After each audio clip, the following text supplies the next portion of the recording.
వారితో పాటు గోశాల శ్రీనివాస్ గారు విశ్లేషకులు నలుగురు కూడా. సో ముందుగా విజయభాస్కర్ గారితో మాట్లాడదాం. విజయభాస్కర్ గారు నమస్కారం అండి.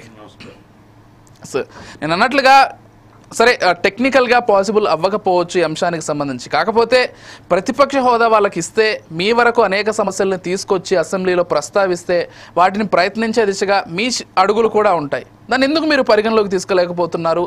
ఎందుకు అసలు అంత ఖచ్చితంగా ఉన్నారంటే ఇచ్చే ప్రసక్తి లేదనేటువంటి ఖచ్చితత్వంతో ఎందుకున్నారు? ఇప్పుడు మనకు రాజ్యాంగం ఉంది, సాంప్రదాయాలు ఉన్నాయి, ఆచారాలు ఉన్నాయి.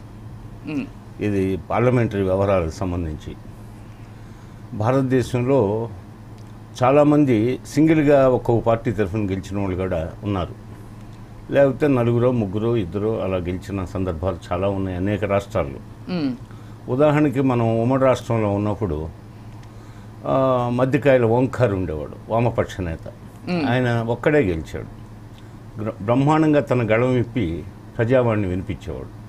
అదేవిధంగా న్యూ డెమోక్రసీ తరఫున గుమ్మడి నరసయ్య ఉండేవాడు, ఆయన సింగిల్గానే ఉండేవాడు. అదేవిధంగా ఆ మధ్య రాజా సింగ్ ఒక్కడే బీజేపీకి శాసనసభలో ప్రాతినిధ్యం వహించాడు, గళం విప్పాడు. అలాగే ఒకప్పుడు జయలలితని నిండు సభలో ఏదో అవమానించారని తమిళనాడులో డిఎంకేకి 4 సీట్లే వచ్చాయి. అప్పుడు వాళ్ళు ఏం ప్రతిపక్ష హోదా కోసం పట్టుబట్ల. మరి ఇలాంటి ఉదాహరణలు కోకొల్లలుగా భారతదేశంలో అనేక రాష్ట్రాల్లో ఉన్నాయి చెప్పుకుంటూ పోతే.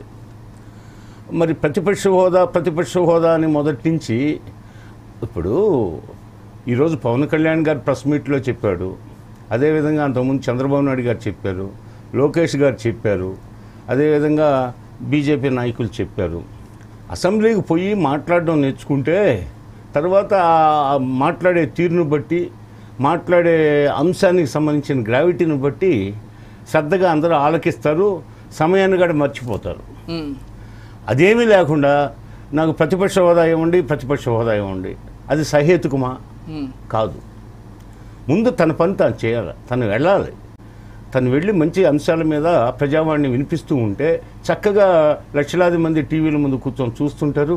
డిబేట్లో చక్కగా మాట్లాడుతున్నారు, అసెంబ్లీలో బ్రహ్మాండంగా మాట్లాడుతున్నారు, ప్రజా సమస్యలు లేవనెత్తున్నారని చెప్పి వాళ్ళు కూడా చక్కగా ఆలకిస్తారు. అదేవిధంగా ప్రభుత్వ పక్షం కూడా తను మాట్లాడే విషయంలో ఎన్నో సూచనలు ఉన్నాయి, సలహాలు ఉన్నాయి, మనం మెరుగుపరుచుకోవాల్సిన అంశాలు ఉన్నాయని చెప్పి అధికార పక్షం కూడా చెవొగ్గి వింటుంది. ఓకే, అందుకు తిలోదకాలు ఇచ్చేసి ఎంతసేపటికి దూషణలు, దుమ్మెత్తిపోయడం, ఆరోపణ చేయడం, ఇది తప్పితే కార్యక్రమం అసలు ముందు పాల్గొవాలి. ఈరోజు కూడా ఎందుకు వచ్చారు అసెంబ్లీకి? తన యొక్క సభ్యత్వాలు, తమ పార్టీ సభ్యుల సభ్యత్వాలు, తన సభ్యత్వం కోల్పోకుండా ఉండేదానికని వచ్చారు. కానీ వాళ్ళు ఒక విషయాన్ని మర్చిపోయారు, స్పీకర్ అధ్యక్షతన జరిగితేనే అది అటెండెన్స్ పరిగణలోకి వస్తుంది. ఈరోజు జరిగింది గవర్నర్ ప్రసంగం, అవును, అది కస్టమరీ సెషన్ కింద వస్తుంది. ఈరోజు జరిగింది కస్టమరీ సెషన్ అంటారు. ఈరోజు జరిగింది.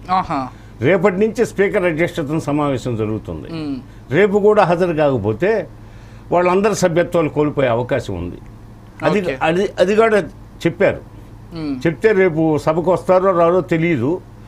వాళ్ళు ఏదో ఈరోజు హాజరైతే చాలు మొక్కుబడిగా మన శాసనసభ్యత్వాలు కంటిన్యూ అవుతాయి, ప్రజాధనాన్ని మనం నెల జీతాలుగా తీసుకోవచ్చు, ఇతర శాసనసభ్యులకి ఉన్నటువంటి ట్రావెలింగ్ అలవెన్స్లు, అదేవిధంగా కాన్స్టిట్యున్సీ అలవెన్స్లు, అదేవిధంగా ఇతర బత్యాలు అన్నీ పొందవచ్చు అనే ఉద్దేశం కనిపిస్తుంది. కానీ శాసనసభ్యత్వాలు పొడిగించుకుంటూ ప్రజాప్రతినిధులు మనం మన నియోజకవర్గ సమస్యల్ని ప్రస్తావిద్దాం, ఆ విధంగా రాష్ట్ర ప్రభుత్వం దృష్టికి తీసుకొచ్చేసి మన నియోజకవర్గాల్లో ప్రజా సమస్యల కోసం, అభివృద్ధి సంక్షేమ కార్యక్రమాల కోసం పాటుపడదామనే ఆలోచన వాళ్ళలో ఉన్నట్టు లేదు. ఎంతసేపటికి అధికార పక్షాన్ని దృష్టిలో పెట్టుకోవడం, దుమ్మెత్తిపోయడం, మాకు ప్రతిపక్ష హోదా ఇవ్వకపోవడం, ఈ మాటలు తప్పితే వేరే వాళ్ళకు ఒక ఎజెండా లేదు. మరి వాళ్ళని అసెంబ్లీకి పిలుస్తున్నారు.